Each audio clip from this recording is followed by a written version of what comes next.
Today's story reminds us of a beautiful truth. No matter how far we run, God's love is always waiting for us. Jesus told a story about a father with two sons. One day, the younger son came to his father and said, "Give me my share of the inheritance." It was a bold request, a disrespectful one, but the father didn't argue. He gave it to him. The young man packed his bags, left home, and went to a distant country. There he spent everything he had on wild living, careless choices, and people who didn't truly care for him. Soon his money was gone. His friends disappeared. A famine hit the land, and he found himself feeding pigs, hungry, alone, and completely broken.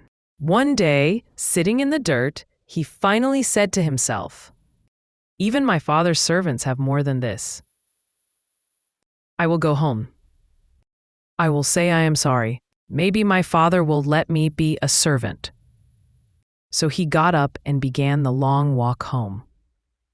But while he was still far away, covered in dirt, empty-handed, filled with shame, his father saw him.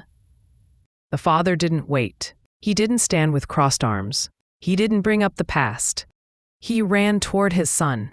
He wrapped him in a hug. He kissed him. He covered him with the best robe. He placed a ring on his hand.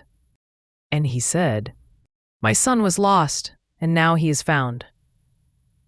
This story shows us the heart of God. When we fall, He doesn't reject us. When we run, He still waits for us. When we turn back, He runs toward us.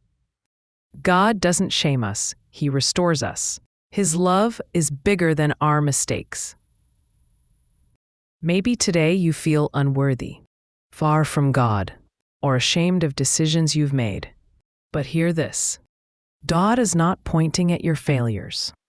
He's opening His arms to welcome you home, no matter where you've been, no matter what you've done. His love is waiting. If this story encouraged you, please like and subscribe for more Bible stories.